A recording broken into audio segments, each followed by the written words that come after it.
Assalamu alaikum warahmatullahi wabarakatuh. Akkam jirtu kabajamtoota fi jaalatamtoota hordoftoota gabayaa tuubii kun gabayaa tuubiidha. Hordoftoota keenya akkam naga jirtu nageenyi keessan baraadhaan nuti naga jirra alhamdulillah.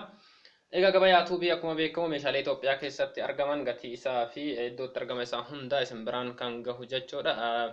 Meeshaalee biyya keenya keessatti ittiin fayyadamuu dandeenyu meeshaalee ijaarsa manaatiif nu oolanii fi jireenya keenya guyyaa guyyaa keessatti mana keenya keessatti ittiin fayyadamnu kamuyyuu simbiraan kan gahaa ture jechaadha. Kana boodas simbiraan gahuudhaaf kutannoodhaan kan ka'e jechaadha. Guyyaa har'aasi haala yerootiin wal qabate meeshaalee gatiin isaanii ol ka'ee fi gadi bu'e kan jedhamani simbiraan gaha jechaadha. Keessattuyyuu meeshaalee ijaarsa manaatiif oolan simbiraan gaha guyyaa har'a. Simmintoo, qorqoorroo, mismaaraa fi bolokkeetti kanneen wal qabate gatiin isaa maal fakkaata?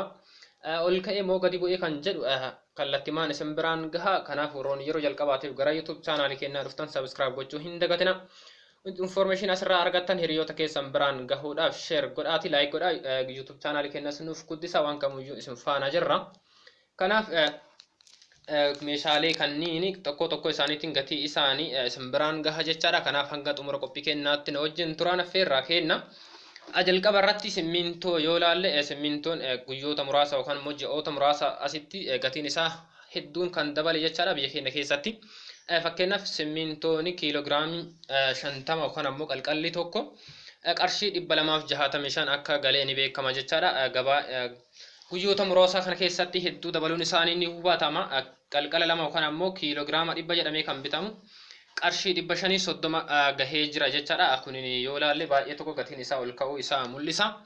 Dura gatiin isaa kanaa gadi ture qarshii 300 keessa ture, mana qarshii 365 ture jechaadha. 100 kiiloogiraamiin 100 guyyoota muraasa asitti qarshii 530 gahuun isaa ni beekama. Kanaaf warroonni information kana beekuudhaaf nagaafataa turtani.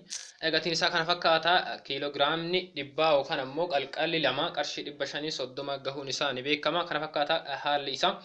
Haaluma kana fakkaatuun meeshaa ijaarsa manaa kan ta'e inni biraa qorqoorroo yoo ilaalle qorqoorroon sadarkaa 1 2 3 jedhameetiin beekama jechaadha. Isaas akkuma sadarkaa isaatiin isin bira gaha. Sadarkaan isaa kun cimina isaatii irratti hundaa'a jechaadha. Qorqoorroon kamuyyuu saayiziin isaa wal qixa. Sadarkaan isaa cimina isaa irratti hundaa'a. Cimina guddaa kan qabaniif giddu galeessaa fi akkasumas cimina gadaanaa kan qaban jedhameetiin beekama. Inni sadarkaa olaanaa kan ta'e sadarkaa tokkoffaa kan ta'e yoo ilaalle gatiin isaa qarshii 200 jechaadha. Qorqoorroon tokkochi qarshii 200. Inni sadarkaa lammaffaa yookaan ammoo lammaffaani qarshii 190 akka ta'e ni beekama jechaadha. Haaluma isa fakkaatuun inni sadaffaan ammoo tuyyuu qarshii 170 ta'uun isaa ni beekama. Haalli qorqoorroo gatii biyya keenya keessatti kana fakkaata.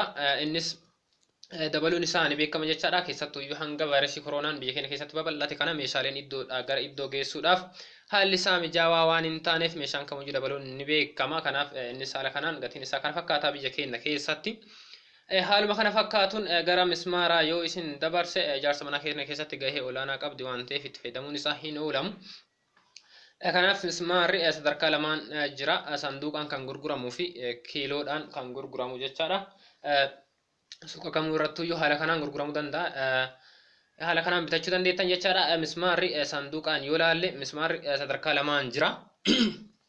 Mismaara kan qorqoorroo kan qoobii gubbaa isaatii qabuu fi noormaalii ka ta'e jechaadha. Kan girgiddaa ittiin dalaguu dandeenyu. Kan qorqoorroo ittiin dhoofnu kan gubbaa irraa ittiin ijaarru jechaadha. Qorqoorroo ittiin dhoofnu kiiloon sanduuqni tokko qarshii 270 akka ta'e beekamaadha jechaadha. Inni kun ammoo tuyyuu qarshii 240 noormaalii kan ta'e jechaadha. Girgiddaa fi wantoota gargaraa ittiin ijaaruu kan dandeenyu jechaadha. Sanduuqni tokko kan ammoo paakeettiin tokko suni qarshii 240 ta'uun isaa ni beekama. Inni kun ammoo tuyyuu qarshii 270 akka ta'e ni beekama jechaadha. Kanaaf gatiin isaas kana fakkaata. Sadarkaa lammaffaa irratti kan ittiin gurguramu kiiloodhaan jechaadha. Kiiloogiraamiin tokko kan qoobii qarshii 100 akka ta'e ni beekama. Qarshii 100 jechaadha. Inni kun ammoo tuyyuu qarshii 600 kun fakkeenyaaf sadarkaa hojii keenya xumurree sadarkaa dhumaa irra hoo geenne guutuu isaa sanduuqaan bituu yoo hin barbaanne yoo binne nurraa hafa gaafii jedhuudhaaf nurraa hafa yoo shakkine kiiloodhaan bituu dandeenya. Hojii xixiqqaa ittiin dalaguudhaaf kiiloo bituu dandeenya. Kanaaf kan qoobii qabu qarshii 100 kiilooni. Inni kun ammoo qarshii 60 akka ta'e ni beekama jechaadha. Haaluma kana fakkaatuun gama bolokkeetiitti yoo isin dabarse bolokkeettiinis akkuma kana dura isin biraan gahaa ture. Sadarkaa sadi qaba abbaa 20 abbaa 15 fi abbaa 10 jedhameetiin beekama. Innis tartiibuma kanaan gatii isaa isin biraan gaha jechaadha. Bolokkeettiin meeshaalee hedduu walitti akka dabalameetiin dalagamu beekamaadha. Kanaaf innis meeshaaleen tokko tokko gubbaa irratti amma isin biraan gahaa ture kan akka simmiintoo dabaluu isaa irraa kan ka'e innis gatiin isaa kan dura jiruun caala dabaluun isaa ni beekama. Kanaaf bolokkeettiin sadarkaa tokko lama sadii jedhee isin biraan yoo gahe abbaa 20 abbaa 15 fi abbaa 10 jedhameetiin beekama. Abbaa 20 yoo laalle abbaan 20 bolokkeettiin tokkochi qarshii 10 galuun isaa ni beekama. Qarshii 10 galee jira jechaadha. Abbaan 15 qarshii 9 yoo ta'u abbaan 10 qarshii 8 galee jira jechaadha. Innis haala kanaan argama. Warroonni mana ijaarrachuudhaaf yaada keessa galchitanii fi warri ijaartanii karattidha isin harkaa dhaabbatee jiru. Gatiin meeshaalee ijaarsa manaa kana fakkaata. Jalqabarraa hanga xumuraa kan isin biraan gahaa ture kana fakkaata. Kanaaf viidiyoo biraatiin meeshaalee biraa qabadhee isinitti deebi'a. Kanaaf warri yeroo jalqabaatti dhuftan subscribe gochuu hin dagatina. Information kamuyyuu asirraa ni argattani haala gabaatiin wal qabatee keessattuyyuu. Kanaaf gatiin ijaarsa manaa meeshaalee ijaarsa manaa kana fakkaata. Hiriyoota keessan biraanis gaha. Karoora keessa galchuu dandeettani kan ijaartanis ta'e kan dhiiftanis yoo ta'e gatiin isaa kana fakkaata isiniin jedha. Viidiyoo biraatiin hanga walitti deebinutti nagaan nuuf tura. Nageenyi keenya bakkuma jirtanitti isin haa qaqqabu.